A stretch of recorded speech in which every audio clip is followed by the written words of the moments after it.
Welcome to the Three Martini Lunch. Grab a stool next to Greg Columbus of Radio America and Jim Garrity of National Review. Three Martinis coming up. Hey, very glad you're with us for the Tuesday edition of the Three Martini Lunch. We have good, bad, and crazy martinis for you today. And the bad one didn't happen today. Well, actually, it did 25 years ago today. So stay tuned for that. But Jim, the first one comes to us courtesy of the New York Times. As you point out in the Morning Jolt today, completely misreading their own poll. It says voters broadly disapprove of the way President Biden is handling the bloody strife between Israelis and Palestinians, with younger Americans far more critical than older voters of both Israel's conduct and of the administration's response to the war in Gaza. Voters are also sending decidedly mixed signals about the direction U.S. policymaking should take as the war in Gaza grinds into its third month. But the situation, of course, deals with the young voters who are very much against the Biden policy. Heck, we've got a majority of young people who don't even think Israel should exist at this point, much less support the Biden policy. But the conclusion from the New York Times is that Biden is too much in the camp of Israel here and needs to do more to agree with the younger voters, give them a reason to come back to him, basically. And that means having a more nuanced or less pro-Israel stance. And as you point out, not only is that not a good idea, but when surveyed about what issues matter most to people, this is not the one that's going to drive the bus. So what are the big takeaways here? Look, I can see people wondering, wait, why is this the good martini? Well, if you don't want Joe Biden reelected, you want him and his team around him to be as misguided as possible about where they stand and what they need to do to get back to a path that'll get them to 270 electoral votes. And this poll and the way it is framed strikes me as extraordinarily unhelpful to that cause. It is very much, as I lay out in today's Morning Jolt, it is very much a reflection of what the Times wants Biden's problem to be versus what Biden's problem actually is. And as I lay out, one of the great things about this poll that is useful is they ask a very open-ended question. What do you think is the most important problem facing the country today? And then they take everybody's answers and they try to cluster them together because people will have slightly different wording. But it's very clear. 20% said versions of the economy. Another 14% said the inflation or the cost of living. So I think you can put those together. You get to 34%. 10% said immigration. And everything else was scattered in very small groups. And oh, by the way, some things that Democrats think are very important and even think the election is going to be, pivot on, really isn't that big a deal. Less than 1% volunteered abortion. 2% answered gun policies. 2% answered climate change. And 1% answered racism or racial issues. And this doesn't mean that these issues don't matter to anybody. It just means that for only a very tiny sliver of the electorate are these the single most important issues that are likely to determine their vote. So when people say, 2024 is going to be a referendum on abortion, look, right now, that does not appear to be the case. Could things change in the coming year? I suppose. But it's really hard to believe that economic concerns are just going to go away. And it's really hard to believe that immigration concerns are going to go away. And when they asked, people who answered versions of the Middle East, Israel, or Palestinians, amongst the entire group of respondents, it was 1%. And then you think, well, okay. Maybe it's a bigger deal amongst, the demographic of younger voters. Well, among voters ages 18 to 29, it came all the way up at 3%. Now, if you're looking at me, what jumps out about this poll is what's pivotal? Well, 26% of self-identified Hispanics said the economy was the most important issue. 19% of those who are from basically 18 to 44, so not just young voters, voters who are getting up towards middle age. Listeners, I'm not saying you're middle age. You define it how you're only as old as you feel. Or at least that's what Biden would like us to believe. But, everybody from 18 to 44 said inflation, cost of living was the most important issue. Or that was the highest and most common answer in those groups. Among those 65 and older, seniors, 15% said immigration. So there are much bigger issues amongst the electorate that are driving their decisions on this. And Israel, Palestine, Hamas, and Gaza, really a very minor factor. And yet that's the entire framing of this story. So I think this is a reflection of the New York Times swimming in the circles of people for whom Biden is too close to Israel. He's too supportive of Israel. I think, by the way, you could argue kind of the opposite direction. But, is it conceivable this will hurt him in like the state of Michigan? Maybe. Is this conceivable this will hurt him here and there? I'm not going to completely rule it out. But these issues are nothing compared to the economy and immigration and the border. Like, it's just kind of baffling to see the New York Times try to shoehorn the answer that they want into poll results that are telling them very much the opposite. And if Biden and his team use, measures like a poll like this as a measuring stick, or at least the Times coverage of a poll like this, then they're going to be in terrible shape, because they're going to spend a lot of time worrying about young voters who, by the way, don't vote. More than half the voters who said they disapproved of Biden's policy on the Middle East said they didn't vote in 2020. Now, if you didn't vote in 2020, you could vote in 2024. But I think you're a little, the odds of you voting are less than all the people who said, yes, I voted in 2020. So the Times is telling Biden to chase after people who are less likely to vote and to alienate people who are more likely to vote. That is a formula for doom. So if you don't like Biden, that's the good martini. Yeah, a couple of quick thoughts here. First of all, the only reason that number might be a little bit misleading is if they interviewed a bunch of young people on campus who weren't 18 in 2020. That's the only reason I can imagine that they would be more motivated to vote this time. Also, in terms of being too cozy with Israel, it seems like Tony Blinken and now Defense Secretary Austin are basically tapping their watch while giving Benjamin Netanyahu a death stare over there, saying it's time to wrap this thing up. And secondly, did the New York Times not notice a single poll before October 7th? Because Biden wasn't doing that great. He might have lost a little bit on the margins here with the young people who tend to trend Democratic, but it's not like he was doing great before the Hamas attacks. The old saying of the drunk who loses his keys and he looks under the lamppost and they say, "Did you lose your keys over there?" He says, "No, but the light is better over here." This is the phenomenon. This is the New York Times staff wanting the answer to be, you're too close to Israel. Young people are alienated. You have to warm up to the Palestinians. And wanting to believe that's why Biden is currently losing in head-to-head matchups with Donald Trump. And not, hey, actually the border's an absolute disaster and everything's way more expensive than it was 3 years ago, and people are sick and tired of it. All right, let's talk about our first great sponsor. Are you one of the millions of American men and women of any age dealing with premature hair loss? Well, there's this real solution that delivers on its promise without the harsh side effects, unwanted chemicals, and you also never need a prescription. It's called Provia, where new customers save more than 50%, plus get free shipping on Provia's introductory package at proviahair.com/martini. Provia uses a safe natural ingredient, Procapol, which effectively targets the three main causes of premature hair thinning and loss. Provia supports healthy scalp circulation, it delivers nourishing nutrients, and healthy hair follicles anchor to your scalp. It's effective for men, women, any age, and it's safe to be used on colored, treated, or styled hair. Provia works guaranteed or your money back. But don't wait. Order now and save an extra 10% off the deal we already mentioned just in time for the holidays at proviahair.com/martini. That's PROVIA hair.com/martini.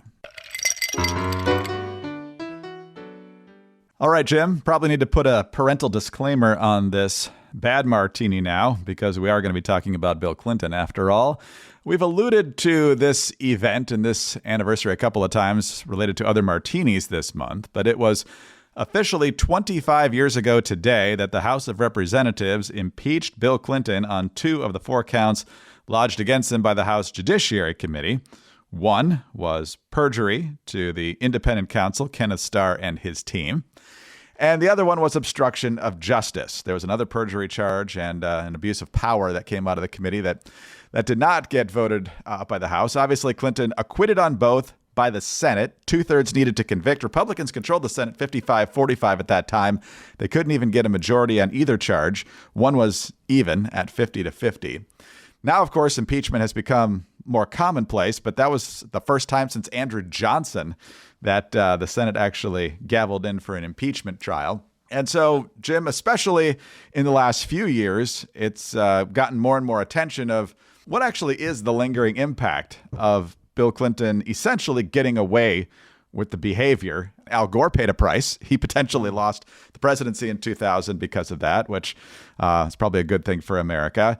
But in terms of the coarsening of our politics, what politicians think they can get away with, his name came up a lot during the Me Too movement.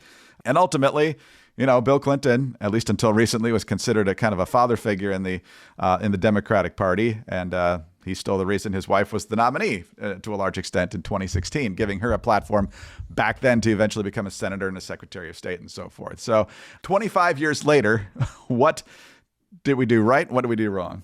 Well, I think history has actually vindicated the Republican effort. Matt Iglesias a couple of years back wrote that Bill Clinton should have resigned.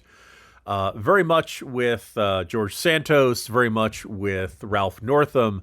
You end up with shameless politicians who will not resign. And then when that happens, you have to take action. You have to remove them. You can't count on shameless people to do the right thing. If they would do the right thing, they wouldn't have been in the mess in the first place.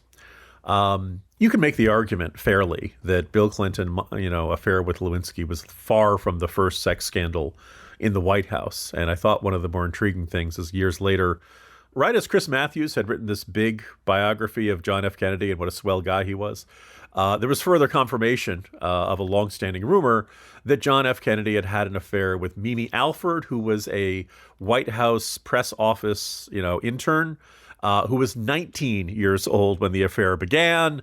And oh, by the way, they did it in the White House bedroom that he shared with Jackie. All right, really, sordid stuff. But the American people didn't hear about that in the early 1960s. I'd like to think that if they'd heard about that in the 1960s, the viewpoint of John F. Kennedy would have been less generous and it would have been more critical. Obviously, the assassination plays a very big factor in how Americans remember JFK. But Bill Clinton, at one point, I think it had said something like, well, with the way they're judging me, would they have judged JFK this way or something like that. And the idea being that powerful men like the president are entitled to have not just affairs, but to have affairs with people who effectively work for them. And by the time of the Me Too movement, it came along large numbers of Americans, men and women, looked at that and said, I don't know if that's a good thing. Wait a minute. Maybe we all had stereotypes of the boss chasing the secretary around the desk and all that kind of stuff. It's not, adultery is bad enough, but adultery in a circumstance in which the boss is having a sexual affair with a subordinate, yes, it could be consensual, but you don't have an equality of power there. And you have a situation where not only is the boss always has the authority to fire the subordinate, the boss, in the case of Bill Clinton, always has the ability to call up their friend Vernon Jordan and say, hey, let's get you a nice job. Let me help put you on Easy Street, And there's just such an inherent huge disparity in power there that it should always be troubling. And all kinds of people who were not right-wing Republicans, the Tim Russerts of the world, really were disgusted by it, did see that as an abuse of power, an abuse of his position. I think Russert had said something like, if you can't stop doing that for the 8 years that you're in the Oval Office, don't run. Don't go into that responsibility. Treat the Oval Office with the respect that it deserves. So I'm glad to see people started coming around and seeing the inherent, I'm not just going to say immorality, I'm going to say the inherent abuse of power that we saw in that. Of course, they did it like a generation later when it was, Bill Clinton was well into retirement and there was no significant consequence for that. But as you and I have discussed a couple times on this podcast, what did people like Matt Lauer and Charlie Rose, and maybe Harvey Weinstein was always a monster, but how many men looked at the circumstance of Bill Clinton escaping serious consequences for this and escaping being removed from office and said, okay, those are the rules. That if you're big enough and you're powerful enough and you're important enough, everybody will rally around you and make sure that you do not suffer any bad consequences for your actions. I have a signal that every creep in America said, aha, as long as I'm powerful enough, people will do it. And I just want to observe, again, I pointed this out to Democrats pretty going back to when I was a pain in the tuchus young conservative back then. If Clinton stepped down and Al Gore took over, the odds of Al Gore winning the 2000 election dramatically increase. As you alluded to, people who, I think there were a lot of Americans who actually were deep down kind of angry at Clinton. There's some Ryan Reynolds movie where it's like he's a young Democratic operative. It's mostly about him being a father, but it's kind of told out through the course of the 1990s.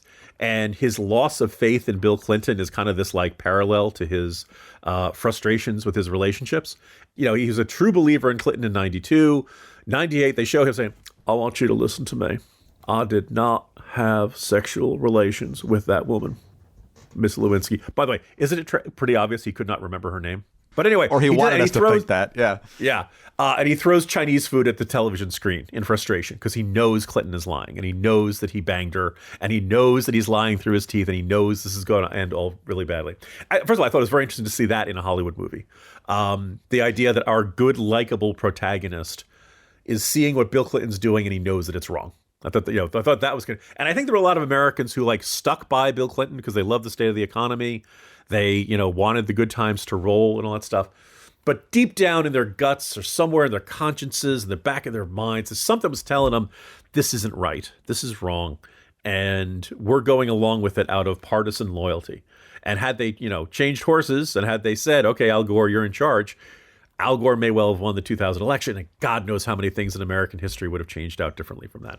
And there is a report. It's never been 100%. What we know is that Al Gore and Bill Clinton had a meeting after Gore lost the election in the Oval Office, and that Gore kind of vented his frustrations with Bill Clinton. I'm not going to repeat the phrases that were reportedly said because they're really not appropriate for this podcast. I'll just say something. The clean version is, if you hadn't done what you did, I would be president-elect right now. Except he didn't say, done what you did. The language was a little cruder.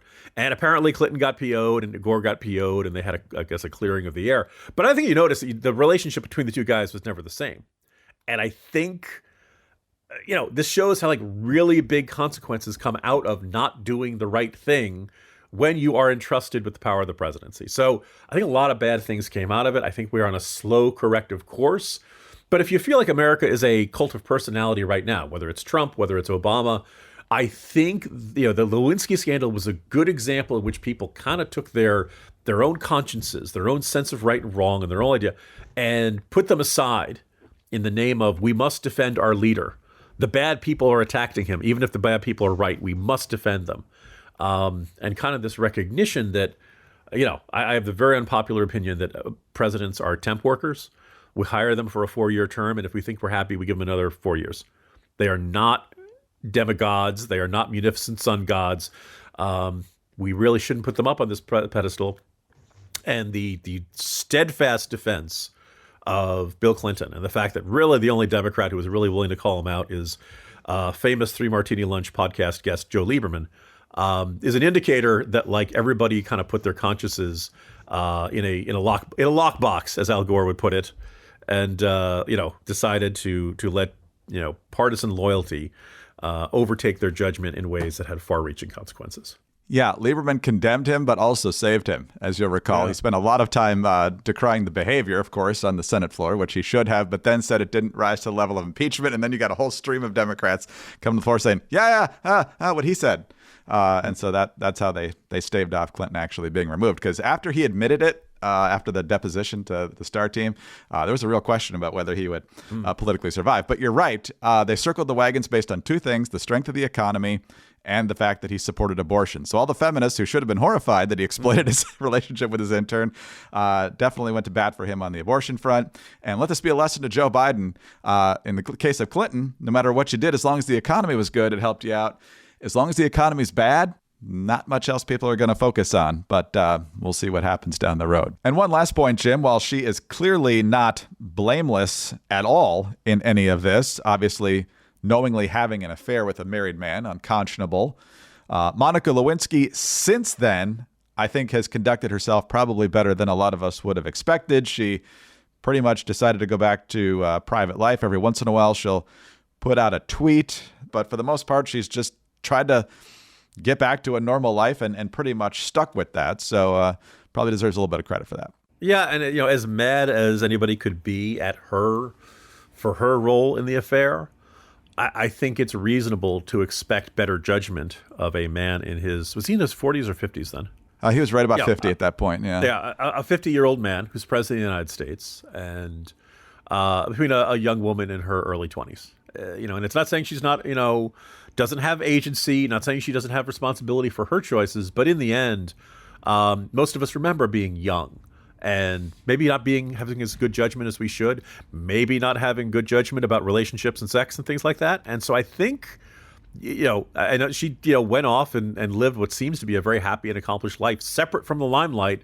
And so for that, good for you, Monica Lewinsky. You get left, like you made some bad mistakes. You did your best to step out of that. Had your name dragged through the mud in ridiculous ways. And, life is, hopefully life turns out well for everybody, many years afterwards. All right. Well, Omaha Steaks. Look, we are now less than a week until Christmas. There are definitely people on your list who're still thinking, what can I get them? And can I get it to them in time? Yes. And yes, Omaha Steaks are the way to go.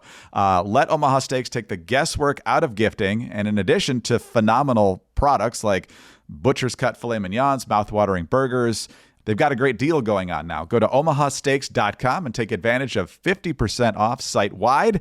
Plus, use the code Martini at checkout and get an additional $30 off your order.